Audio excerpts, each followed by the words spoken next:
The gunshot cracked through the silence before Zainab even registered the door was open. She froze, mop handle still in her hand, water dripping onto polished marble. Through the gap in the doorway, she saw the man crumple. Blood spread across white shirt fabric in seconds. The shooter stood over him, gun still raised, face perfectly visible under the chandelier light. Then he turned. Their eyes met. Zainab's chest seized. She stumbled backward, and her cleaning cart smashed into the wall. The crash echoed like a bomb in the empty hallway. "Shit," she whispered. Footsteps exploded toward her. Heavy, fast, she spun and ran, her worn sneakers slipping on the wet floor. The elevator was 30 feet away.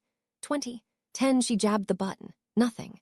She jabbed it again, panic climbing her throat. The panel stayed dark. Locked down, a hand clamped over her mouth from behind. Another arm wrapped around her waist, lifting her off the ground. She thrashed, tried to scream, but the grip was iron. Her phone flew from her pocket and shattered against the floor. "Bring her," a voice said. Calm, cold, they dragged her back toward the room. She kicked, twisted, but there were too many hands. They shoved her through the doorway and forced her into a chair. The dead man was still on the floor, eyes open, staring at nothing. Zainab's stomach lurched. She looked away. The shooter stood near the window now, wiping blood from his hands with a cloth. He was young, maybe 30, with a sharp jaw and eyes that showed nothing. He glanced at her once, then kept cleaning his hands. "Name," he said, her mouth was dry. "Zainab Okafor." "Nigerian," she nodded. "Visa status," she hesitated. He tilted his head, waiting. "Expired," she said. 6 months ago." He nodded slowly, like she'd just confirmed something. "Who hired you?" "Bright Sky Cleaning. Contract work. I didn't know. I was just cleaning the hallway. I didn't see anything." "You saw enough." He tossed the cloth onto a table and studied her. "You know who I am," she shook her head. "Kang Yi-min," he said. "And you just became a problem." Her throat tightened. "I won't say anything, I swear. I'll leave Korea tonight. You'll never see me again." Wrong answer. He pulled out his phone and made a call. "We have a witness, foreign national, undocumented." A pause. "Yes, sir, I'll wait." He hung up and leaned against the desk, watching her. She forced herself to meet his gaze. If she looked away, she'd break. And breaking meant begging. She wouldn't give him that. 5 minutes passed in silence. Then the elevator chimed. 3 men stepped out. Older, expensive suits. One of them had white hair and a scar that ran from his templito, his jaw. He looked at the body first, then at her. "This is the witness." His voice was rough, like gravel. "Yes, Elder Choi," Yi-min said. The old man circled her slowly. "Foreigner, undocumented, no family here." "Not that we found," Yi-min said. "Then why is she still breathing?" Yi-min's jaw tightened. "I was waiting for guidance." Elder Choi stopped in front of her. "You have a name, girl." "Zainab." "Zainab," he repeated, testing it. "You know what you saw here tonight?" "A murder." He smiled, but there was no warmth in it. "Honest, that's rare." He turned to Yi-min. "The dead man, he was one of ours." "Elder Song's nephew," Yi-min said quietly. "He was skimming funds, selling routes to the Busan crew." Elder Choi's face darkened. "Song's nephew." He looked back at Zainab. "Did you hear what was said before a shot?" She shook her head. "I only saw the end." "Good, then you're not a complete liability." He gestured to the other elders. They huddled near the window, voices low. Zainab caught fragments. International incident, embassy, police attention. Yi-min stood with his arms crossed, watching her. She kept her breathing steady, counted heartbeats. Anything to stay calm. Finally, Elder Choi returned. "We've made a decision." Zainab's hands clenched in her lap. "Killing a foreign national right now would be inconvenient," he said. "The Nigerian government has been making noise about missing workers. One more disappearance and they'll send investigators. We don't need that attention." Relief tried to flood through her, but his next words cut it off. "So we'll invoke the old law." Yi-min's head snapped toward him. "Elder, it's the cleanest solution," Choi said. "She becomes family. Family doesn't talk. Family doesn't testify."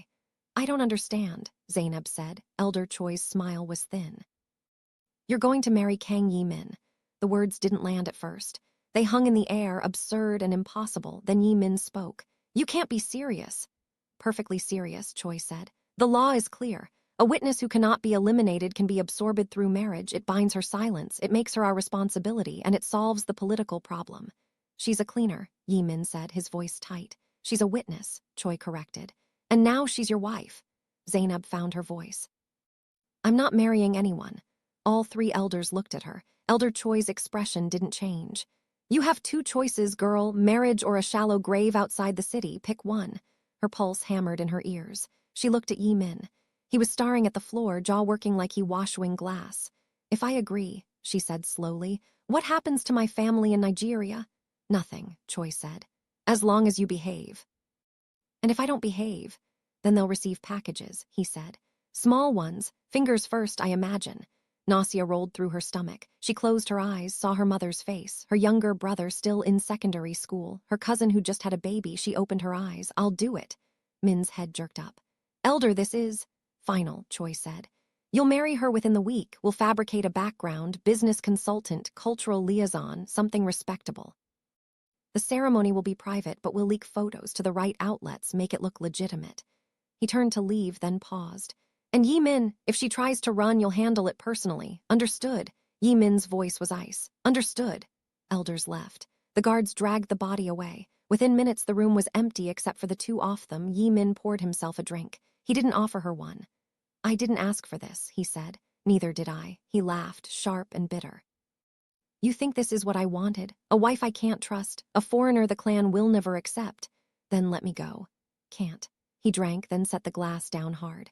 "The elders have spoken. If I defy them, I lose my position, maybe my life, so we're both trapped." Zainab stood slowly. Her legs felt unsteady, but she locked her knees. "If we're both trapped, then we're both survivors. So here's how this works. You keep me alive, I keep my mouth shut. If you touch my family, deal or no deal, I'll find a way to burn this whole operation down." He studied her for a long moment, then impossibly one corner of his mouth lifted. "You've got nerve, I'll give you that." "Got nothing left to lose," she said. "That makes me dangerous. Or useful." He picked up his phone. "We'll see which." The next 3 days blurred together. They moved her to a private apartment, sterile and cold, with guards outside the door. A woman came with new clothes, expensive, tailored. Nothing Zainab would have chosen. "Try them on," the woman said. "We're building your backstory." They photographed her in business suits, in elegant dresses, in casual wear that cost more than she'd made in 6 months. They coached her on answers, where she'd studied, where she'd worked, how she'd met Yi Min. "Business conference in Lagos," the woman said. 2 years ago, you consulted on West African trade routes. He was impressed. You started talking. It grew from there." "That's not true." "Is now." The woman smiled. "Memorize it." They created social media accounts in her name, backdated posts, photos of her in places she'd never been, a carefully curated life that had never existed. On the 4th day, Yi Min came to the apartment. "We're getting married tomorrow," he said. Zainab was sitting by the window, staring at the city below. She didn't turn around. "That fast?" "The elders want it done. We'll sign papers in the morning, ceremony in the afternoon, press release by evening." "Then what?" "Then you move into my house. You follow my rules, you don't ask questions, you don't leave without permission, you don't contact anyone from your old life." She turned to face him. "For how long?" "Forever." His voice was flat. "That's what marriage means in the clan, till death. Yours or mine, whoever's first." He moved to the door, then stopped. "For what it's worth, I'll keep you alive, that's the deal, but don't expect anything more." "Won't." He left. That night, Zainab lay in the unfamiliar bed and let herself cry for the first time. Silent tears that soaked the pillow. She thought about running, about fighting, about screaming until someone heard. But she thought about her mother more, about her brother's laugh, about the baby cousin who just learned Tasmile, so she swallowed the tears, steadied her breathing, and made a promise to herself she'd survive this. No matter what it cost. The ceremony was smaller than she'd expected. A private hall, 20 people, most of them clan elders or high-ranking members. Yi Min wore a black suit. She wore white because someone decided that's what the photos needed. The officiant spoke in Korean. She didn't understand most of it. Yi Min translated key phrases in a monotone. "Do you agree to this union?" "Yes," she said. "Do you understand the obligations?" "Yes." "Then by the authority of the clan and the laws of the Republic of Korea, you're bound." They signed papers. Yi Min's signature was sharp and controlled. Hers shook slightly, but she finished it. Elder Choi stepped forward with a small box. Inside were 2 rings, simple gold bands. "Wear them always," he said. "They mark you as family now, protected and watched." Yi Min slid one onto her finger. It was too tight. She didn't complain. She put the other on his hand. His skin was warm. She pulled her hand back quickly. "You may seal the union," the officiant said. Yi Min leaned in. His lips brushed her cheek, barely contact. It was over in a second. "Done," he said. The elders applauded politely. Someone took photos. Zainab smiled on command, her face frozen. Afterward, there was food. She didn't eat.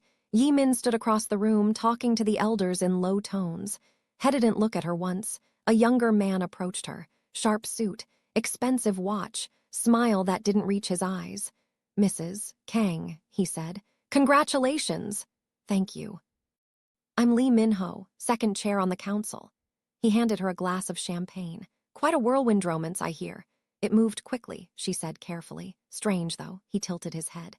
"I've been in this organization 15 years. I've never seen Yi Min show interest in anyone. And suddenly a foreign consultant he met years ago. It's almost convenient." Her stomach tightened, but she kept her face neutral. "Love works in mysterious ways. So does necessity." He leaned closer. "Here's some free advice. Don't get too comfortable. Yi Min's position isn't as secure as he pretends, and wives are easy to discard when they're no longer useful." He walked away before she could respond. Yi Min appeared at her side a moment later. "What did Lee say to you?" "Congratulations." "Bullshit. What did he really say?" She met his eyes. "That I should watch my back." His jaw tightened. "He's right. Lee's been angling for my position for months. Marrying you gave him ammunition. He'll use it." "Then why did you agree to this?" "Because the alternative was worse." He drained his glass. "Come on, we're leaving." The house was in the mountains, an hour outside Seoul, gated, isolated. Guards at every entrance. Yi Min led her through the front door without ceremony. The interior was modern and cold, glass and steel and empty spaces. "Your room is upstairs," he said. "Second door on the right, don't wander. The guards have orders to stop you if you leave the property." "This is a prison." "This is protection." He loosened his tie. "There are people who want me dead, and now you're a target too. Soys, you're trapped, but you're also alive, remember that." He walked away, leaving her standing in the foyer. A woman appeared from a side hallway, middle-aged, kind face. "Mrs. Kang, I'm Yuna. I manage the household. If you need anything, please ask." "I leave." Yuna's smile faltered. "I'm afraid that's not permitted." "Then I don't need anything." She climbed the stairs and found her room. It was large, elegant, suffocating. She locked the door and sat on the bed, staring at the gold band on her finger. 3 weeks passed. She learned the house's rhythms. Yi Min left early every morning and returned late. Sometimes he didn't return at all. When he was home, he barely spoke to her. Meals were silent. Nights were separate. She spent her days walking the property boundaries, memorizing guard rotations. She learned which windows had sensors and which didn't. She found cameras in every room except the bathrooms. On the 23rd day, she discovered the tracker. She'd been running her fingers over her ribs, feeling a strange hardness beneath the skin. A small, rigid bump she hadn't noticed before. She pressed it, and pain flared. Her blood went cold. That night, when Yi Min came home, she was waiting in his study. "What is this?" She lifted her shirt, showing the bump. He didn't even look surprised. "A precaution. You put a tracker in me," the elders insisted. "If you run, we'll know exactly where you are." Rage surged through her chest, hot and sharp. "You had no right." "I had every right. You're my responsibility now. That means keeping you alive and keeping you here." Peppered himself a drink, calm as ever. "If it makes you feel better, I have one too. The elders don't trust anyone." She stared at him. "You're serious." He pulled up his shirt, showing a similar bump on his side. "Welcome to the family." She sat down slowly, the fight draining out of her. "I can't live like this." "You will, because the alternative is your family dies." He set his glass down. "I'm not the villain here, Zainab. I'm the only reason you're still breathing. You're my jailer. Your husband. There's a difference." "There." He didn't answer. The breaking point came on a Tuesday. Zainab was in the kitchen when Yuna handed her a phone. "Your mother is calling." Her heart stopped. "What?"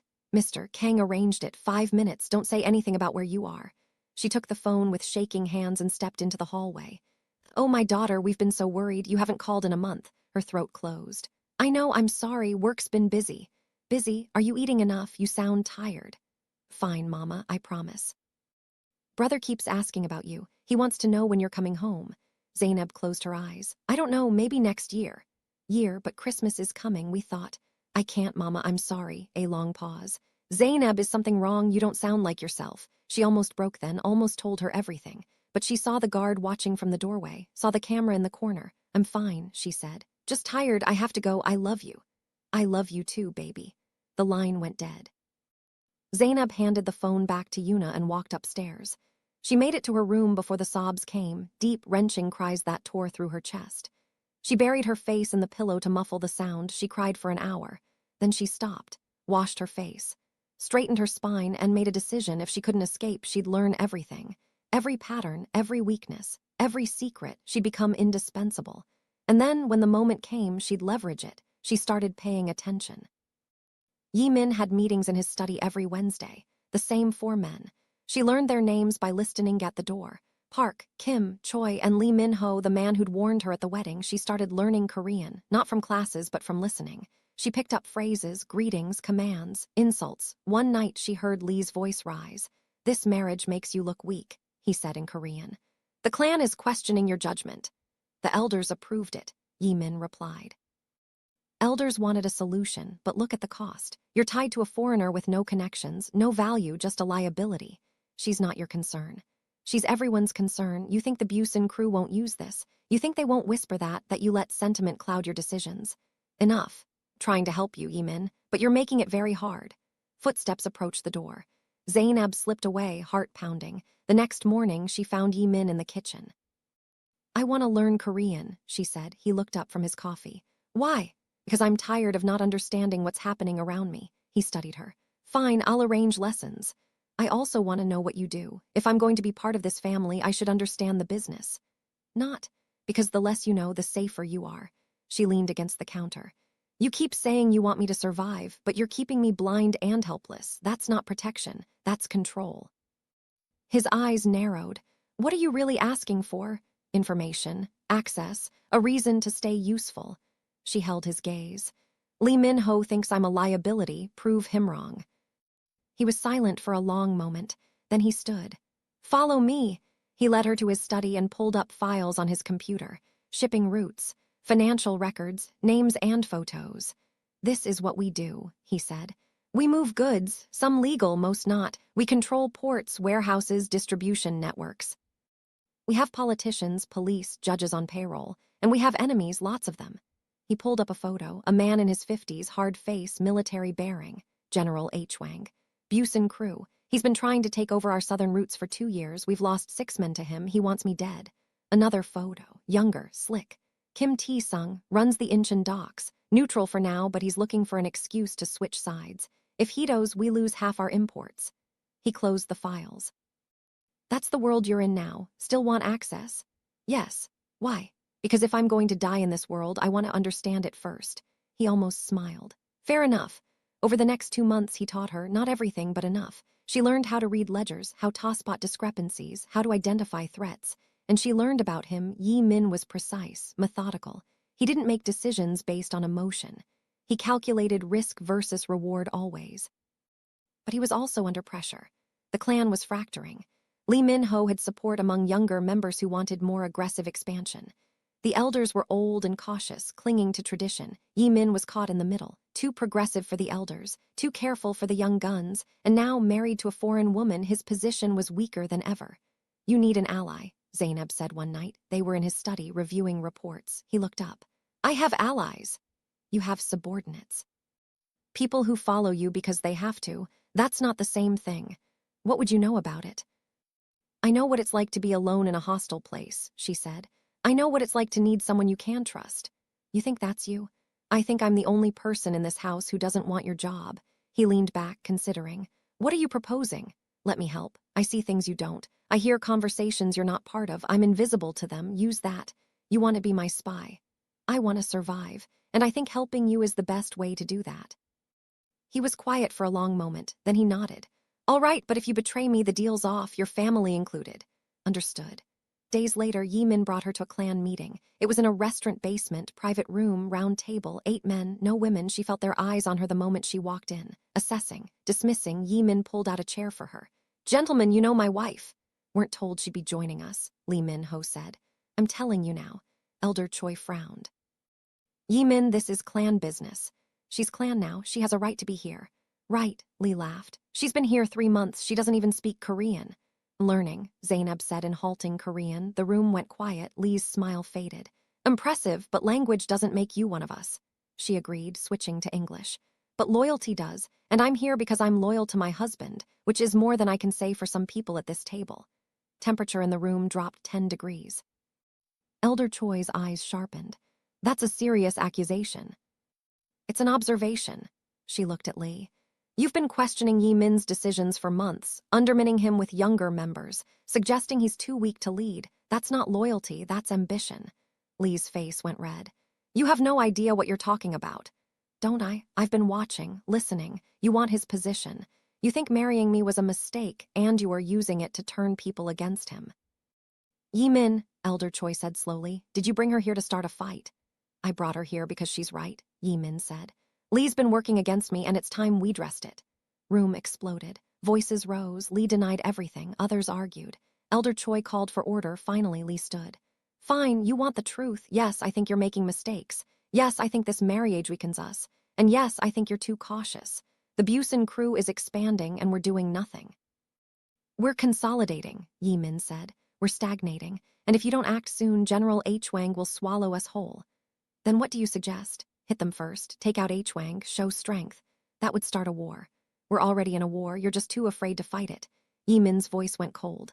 Careful, Lee. What, you'll have your foreign wife defend you? Zainab stood. He doesn't need me to defend him, but I'll say this. Starting a war requires resources, soldiers, money, allies. Do you have those, Lee? Because from what I've seen, you have a loud mouth and a handful of supporters who are too young to know better.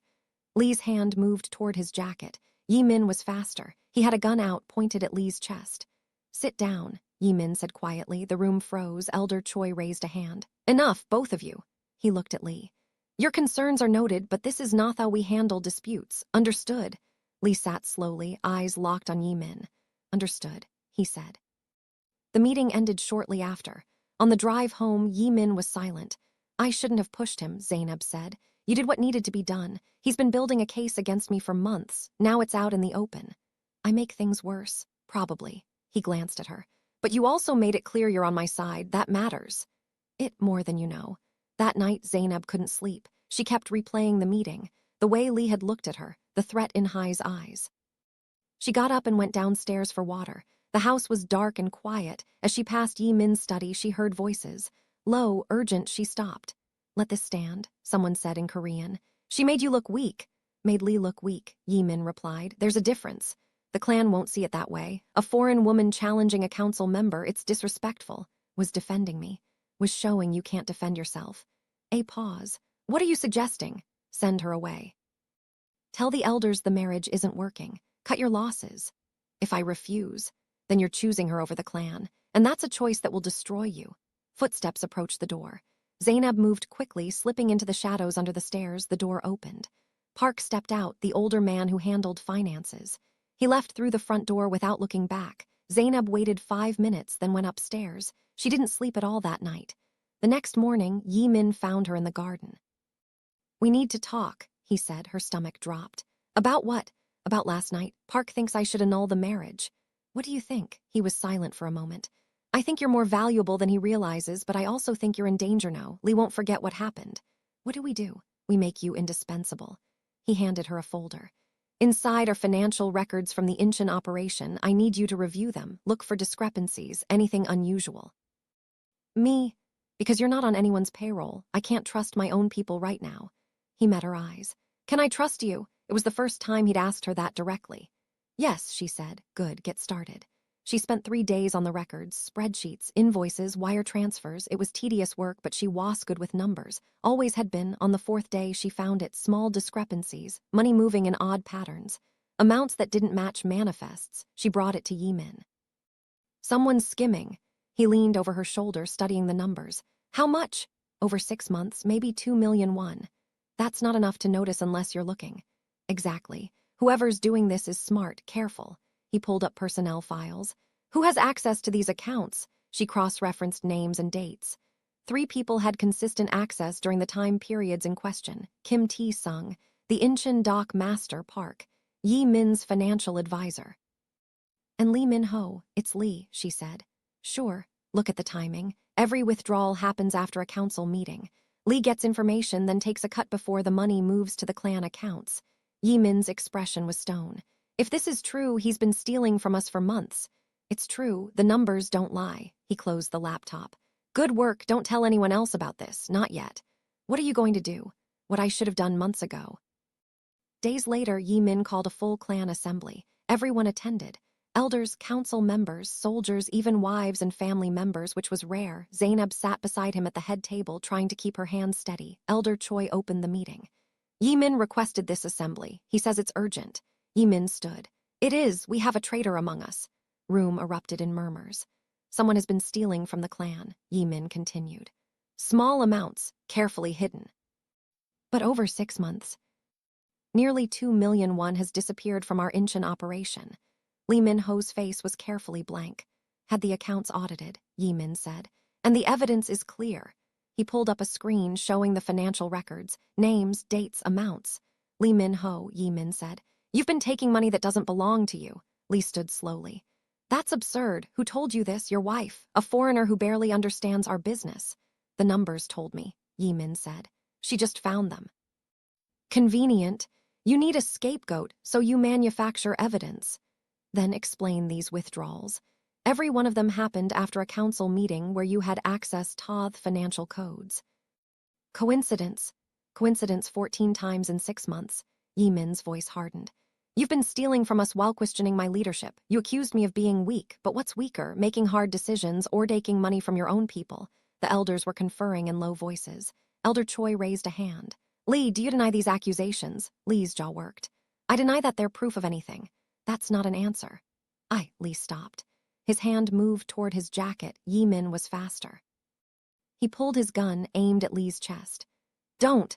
Lee froze. Search him, Elder Choi ordered. 2 guards moved forward. They pulled a gun from Lee's jacket, then a phone, and a USB drive. Elder Choi took the drive and plugged it into a laptop. His face went pale as he scrolled through files. These are our supply routes, he said. Shipment schedules, safe house locations, everything. Was selling us out, Park said. Lee's composure cracked. You don't understand. H. Wang was going to kill us all. I was making a deal, a merger. It was the only way to survive. Betraying us? Yi-min's voice was deadly quiet. By being smart, Lee shouted. You're too proud to see it, but we're losing. H. Wang is stronger, richer, better connected. I was trying to save the clan. By destroying it, Elder Choi said. Lee looked around the room, desperate. No one met his eyes. Take him, Elder Choi said. The guards grabbed Lee. He fought, but there were too many. They dragged him toward the exit. As they passed Zainab, Lee spat at her feet. This is your fault, he hissed. You poisoned him against me. She didn't flinch. You poisoned yourself. They dragged him out. The doors closed. The room was silent for a long moment. Then Elder Choi stood. Yi-min, your wife has proven her value to this clan. She has our gratitude. Yi-min nodded. Thank you, Elder. However, Choi continued, this situation has created complications. General H. Wang will know we've discovered Lee's betrayal. He'll move against us. Him, Yi-min said. We'll be ready. Will we? Another elder, Song, spoke up. Lee was right about one thing. H. Wang is stronger. If he attacks now, we may not survive. Then we need allies, Zainab said. Every head turned toward her. Not supposed to speak at assembly, Park muttered. Let her talk, Elder Choi said. Zainab stood slowly. Lee was working with General H. Wang. That means H. Wang knows your routes, your safe houses, your schedules. He has all the information he needs to destroy you. Know that, Song said impatiently. But he doesn't know you know he has it. She looked around the room. You can use that. Feed him false information. Set traps. Make him think he's attacking your real operations when he's actually walking in tomb bushes. Elder Choi's eyes narrowed. Go on. Lee had a phone. He's been communicating with H. Wang. Don't destroy it. Use it. Send messages as if Lee is still free. Tell H. Wang that the investigation failed, that you're looking elsewhere. Make him comfortable. Then when he moves, you'll know exactly where he's going. The elders exchanged glances. It's risky, Park said. It's smart, Yi-min said. If we can turn Lee's betrayal into an advantage, we shift the entire balance off power. Elder Choi nodded slowly. Very well, Yi-min, you'll coordinate this operation, use Lee's phone, feed H. Wang false information, and prepare our forces. He looked at Zainab. Mrs. Kang, you have proven yourself today. The clan owes you a debt. I don't want a debt, she said. I want protection for my family in Nigeria, real protection, not just threats to keep me in line. Room went quiet again. Elder Choi studied her. Bold request. Fair request, she corrected. I've proven my loyalty. I'm asking for the same in return. Yi-min stepped forward. She's right, she's earned it. Elder Choi was silent for a long moment, then he nodded. Agreed, we'll station 2 of our people in Lagos. Your family will be protected. Monitored but protected. Monitored. Zainab's jaw tightened. We're not saints, Mrs. Kang. Protection comes with oversight, but as long as you remain loyal, they remain safe. You have my word.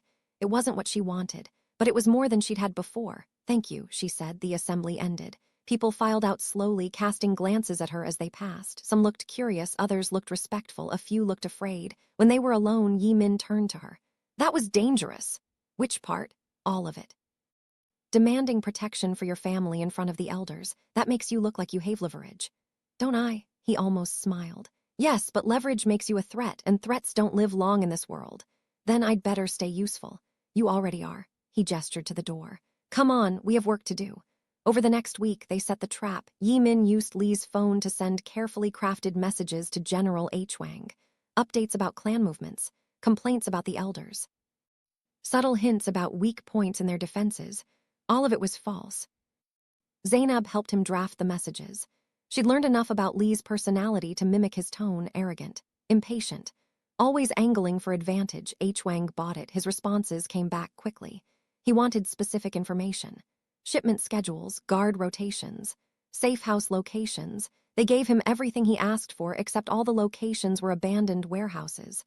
All the shipments were decoys. All the guards were traps. On the 8th day, H. Wang moved. Yi Min got the call at 3 a.m. He took it in his study with Zainab sitting across from him. "They hit the warehouse in Buchan," the voice on the phone said. 15 men, just like you said. Casualties? None on our side. We captured 12 of theirs, 3 got away." "Them run," Yi Min said. "I want H. Wang to hear about this." He hung up and looked at Zainab. "It worked." "How long before he realizes?" "Not long. But by then, we'll have hit 3 more of his operations. He'll be too busy defending to attack." She nodded slowly. "What about Li? What about him?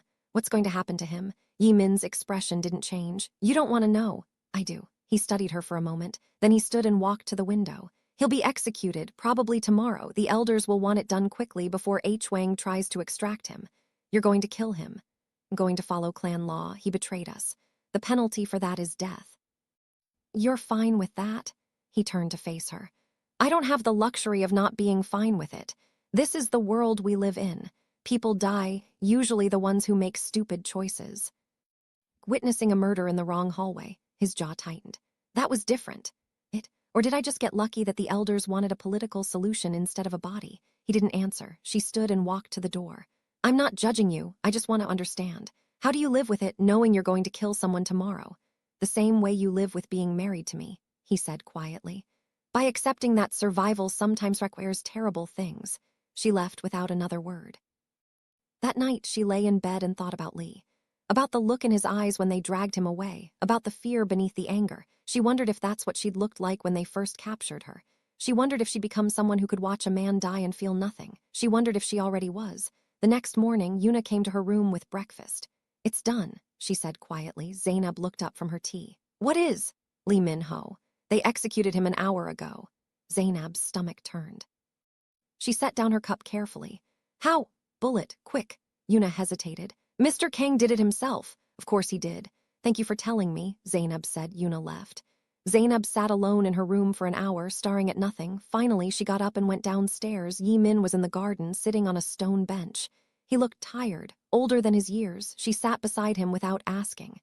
"You didn't have to come out here," he said. "I know." They sat in silence for a while. Birds sang in the trees. The morning sun was warm on her face. "Do you regret it?" she asked. "Killing him?" "No, he would have gotten us all killed." "I meant marrying me." He looked at her then, really looked at her. "You want the truth, always. First, yes, I thought you were going to be a burden, a weakness I couldn't afford." He paused. "But you ran out. You're sharp, brave, you see things I miss and you don't break." "I almost did, several times." "You didn't, that's what matters." He stood and held out his hand. "Come on, we have a council meeting in an hour and you're going to be there." She took his hand. Pulled her to her feet. "As your wife or your advisor?" she asked. "Both." The council meeting was tense. General H. Wang had gone to ground after the failed ambush. His operations were in disarray. The clan had seized 3 of his warehouses and captured dozens of his men, but H. Wang himself was still alive. And that meant the war wasn't over. "We need to find him," Park said. "As long as he's alive, he's a threat." "He's hiding," Elder Song said. "Probably fled to Japan or China." "No," Zainab said. "He's still in Korea." Everyone looked at her. "Do you know?" Park asked. "Because he hasn't sent a message to Li's phone in 3 days. If he'd fled, he would have sent something. A final instruction, a threat, something, but there's been nothing." That means he's close enough to act but too cautious to communicate. Elder Choi leaned forward. Where would he hide? Somewhere he has leverage, she said. Somewhere we can't easily attack without causing problems. Yi Min's eyes widened. The embassy district. Park frowned. Think about it, Yi Min said. H. Wang has political connections. If he's hiding in the embassy district, we can't touch him without risking international incidents. It's the perfect shield. Elder Choi nodded slowly. Brilliant and infuriating. So what do we do? Song asked. Zainab spoke up. You draw him out. How? Give him a target he can't resist. Something so valuable that staying hidden becomes more costly than moving. Yi Min looked at her. She could see the moment he understood. No, he said. It's the only way. Absolutely not. Elder Choi's eyes narrowed. What are you two talking about? Zainab stood. You use me. Announce that I'm meeting with Nigerian diplomats to discuss trade agreements. Make it public. Make it loud. H. Wang will see an opportunity. Yi Min's wife out in the open with minimal security. He'll move. You'll be bait, Yi Min said. In the middle of a crossfire. Be protected. You'll be a target. Been a target since the day I saw that murder. At least this time I'm choosing it. Elders were watching the exchange with interest. Elder Choi spoke. It's risky, but it could work. Yi Min said flatly. Yi Min, Elder Song said, we need to end this. H. Wang will regroup if we give him time. This is our best chance. Find another way. There is no other way, Zainab said, and you know it. He stared at her for a long moment. His jaw worked. His hands clenched. Finally, he looked at Elder Choi. If we do this, I want 50 men, full tactical gear, snipers on every rooftop, armored vehicles, everything. If anything goes wrong, if she gets so much as a scratch, I'm pulling out. Agreed. Yi Min turned to Zainab. You're sure about this? No, but I'm doing it anyway. He nodded once, sharp and angry. Fine, but you follow my instructions exactly. No improvising. No heroics, understood. Understood. Meeting ended. As they walked out, Yi Min grabbed her arm. Are you insane? He hissed. You just volunteered to be bait for a man who wants me dead. You just agreed to use me as bait, she shot back. So we're both insane. This is different. I can't. He stopped, took a breath. If something happens to you, then the elders will find you another wife, preferably one who speaks Korean and doesn't cause so much trouble. That's not funny. I'm not joking. She pulled her arm free. You said I'm useful. Let me be useful. Let me help end this. You don't have to prove anything. I do, to them, to you, to myself. She met his eyes. I spent 3 months being helpless. I'm not doing it anymore. He looked like he wanted to argue, but he didn't. 3 days, he said. We'll set it up for 3 days from now. That gives us time to position everyone. Zainab, he caught her hand. Don't die. Try my best. The next 3 days were a blur of preparation. They announced the meeting through official channels. Nigerian diplomat, trade discussions, cultural exchange. All the right words to make it seem legitimate. They leaked the location to known informants. Made sure H. Wang would hear about it. Yi Min spent hours going over the security plan with her. Entry points, safe routes, panic protocols. He made her memorize all of it. On the morning of the meeting, she dressed carefully. Professional but not flashy. A dark blue dress. Low heels could run in if necessary. Yi Min met her at the door. He was wearing body armor under his suit. Not coming, she said. Yes, I am. If H. Wang sees you, he won't make a move. Don't care, I'm not letting you do this alone. Yi Min, this isn't negotiable. His voice was firm, final. I'll stay out of sight, but I'm going to be there. She nodded. There was no point arguing. The drive to the meeting location took 20 minutes. The building was in a busy commercial district, lots off-foot traffic, multiple exits. Good for civilians, terrible for ambushes, but that was the point. They entered through the back. Yi Min's men were everywhere, disguised as maintenance workers, delivery drivers, office employees. Armed and ready, Zainab went to the conference room on the 3rd floor. It had floor-to-ceiling windows overlooking the street, perfect sightlines for a sniper. She sat down and waited. 5 minutes passed. 10, then her earpiece crackled. Yi Min's voice. Movement on the south side. 3 vehicles, black sedans. Her heart rate spiked. Is it him? We're checking plates now. More silence. She counted her breaths. Confirmed, Yi Min said. H. Wang is in the 2nd car. He brought 12 men. They're moving toward the building. I leave? No, stay put. Let them come to you. We'll close the trap once they're inside. She gripped the edge of the table. Her palms were sweating, footsteps in the hallway, heavy, fast. The door burst open. 4 men rushed in, guns drawn. Zainab raised her hands slowly. Don't move. One of them barked in Korean. She didn't. General H. Wang entered last. He was older than his photos suggested. Gray hair, hard eyes, a scar running down his left cheek. "Kang," he said in English, "how kind of you to meet with me." "I wasn't given much choice," he smiled. "True, but you're here, that's what matters." He circled the table slowly. "Where's your husband?" "Not here." "Liar, he wouldn't let you come alone, he's too protective." He pulled out a gun and pressed it to her temple. "Tell me where he is, or I'll paint this room with your brain." Zainab's breathing steadied. She'd practiced this moment in her mind 100 times. "If you kill me, you get nothing. I'm worth more alive." "You?" He cocked the gun. "Maybe, maybe not." "Think about it," she said. "I'm Yi Min's wife, his weakness. As long as you have me, you have leverage. Kill me, and all you've done is make him angrier." H. Wang considered. Then he lowered the gun. "Smart girl, all right, you're coming with me." He grabbed her arm and pulled her toward the door. That's when the windows exploded. Glass shattered everywhere. Smoke grenades filled the room. Gunfire erupted from the hallway. H. Wang's men returned fire. Zainab dropped to the floor, covering her head.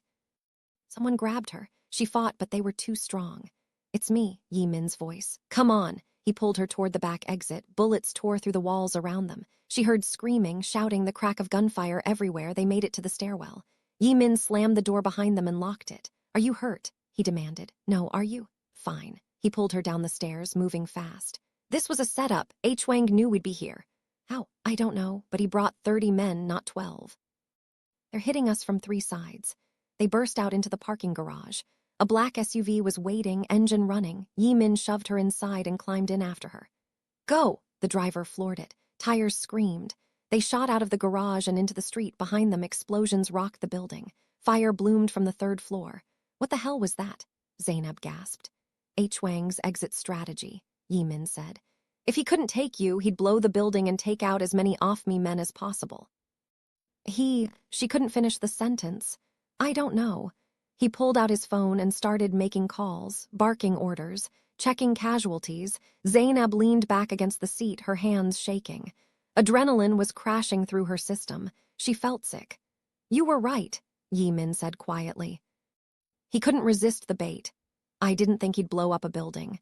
He's desperate. Desperate men do desperate things. The SUV turned onto a side street, then another, taking evasive routes. Finally, they pulled into an underground garage. Private. Secured, Yi Min helped her out of the car. "We're staying here tonight. It's a safe house. H. Wang doesn't know about it." She nodded numbly. Inside, the safe house was small but clean. 1 bedroom, reinforced walls. Security monitors showing every angle outside. Yi Min locked the door and checked the monitors. Then he turned to her. "Are you?" "Don't know." He crossed the room and pulled her into his arms. She stiffened, shocked. Then, slowly, she relaxed into him. "I thought I was going to lose you," he said against her hair. "I thought so too." They stood like that for a long moment. Then he pulled back, his hands on her shoulders. "This ends now," he said. "No more using you as bait, no more risking your life. I don't care what the elders say."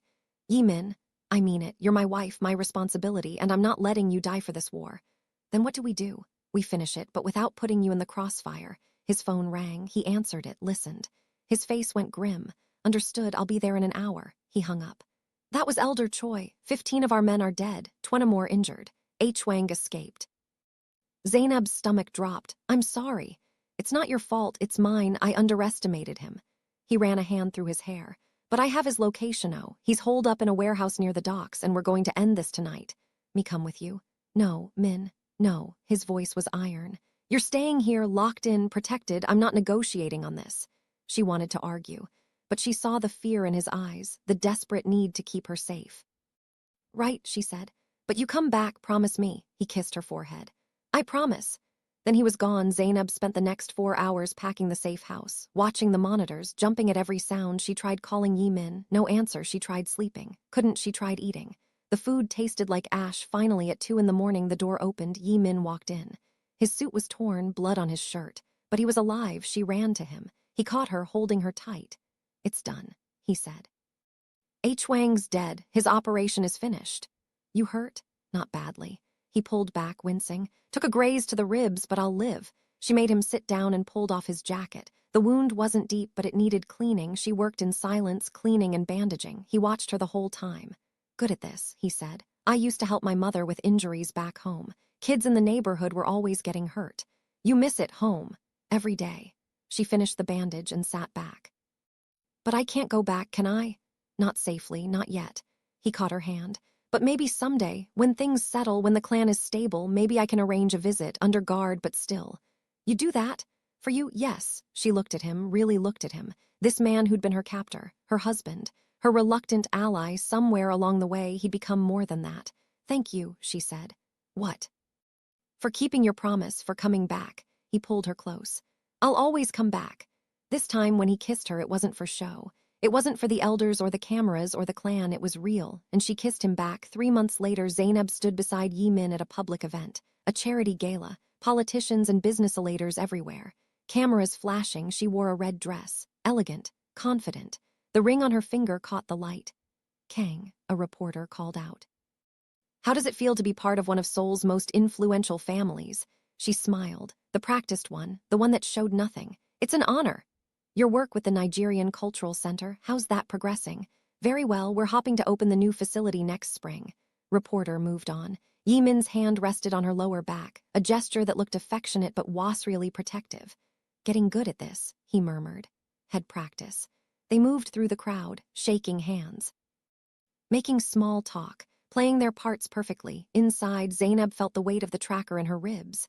Felt the eyes of the guards following her everywhere. Felt the invisible chains that bound her to this life. But she also felt the warmth of Yimin's hand, felt the respect in the elders' nods, felt the power that came from being indispensable. She'd entered this world as a witness, a liability to be eliminated. She remained as a wife, a partner, a player in a game she'd never wanted to join. But she was still alive, still standing, still surviving, and in this world that was its own kind of victory. As they left the gala, Yimin leaned close. I got word from Lagos today. Your family is safe, healthy. Your brother got accepted to university. Her breath caught. Really? Really, I made sure he got a scholarship, full ride. Tears pricked her eyes. She blinked them back. Thank you. You've earned it and more. He opened the car door for her. Come on, let's go home. Home. The word still felt strange, but less so than before. She slid into the car. Yimin got in beside her. As they drove through Seoul's neon-lit streets, she thought about the woman she'd been 6 months ago, invisible, powerless, just trying to survive. She wasn't that woman anymore. She didn't know if that was good or bad. Didn't know if she'd been broken or forged, but she knew one thing: she was still here, still breathing, still fighting, and she wasn't done yet. If this story kept you on the edge of your seat, hit that subscribe button so you don't miss what happens next. Drop a comment below and tell me what you thought of Zainab's journey from witness to wife to power player. And if you want more dark, twisty stories like this one, smash that like button. Thanks for watching, and I'll see you in the next one. The end.